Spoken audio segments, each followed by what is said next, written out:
So ito na po mga guys, nakatapos na tayo po ng pag-chipping ng wall. Dito naman po tayo sa flooring.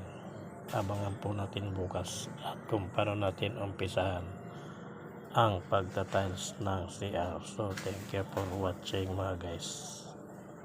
See you tomorrow again and again.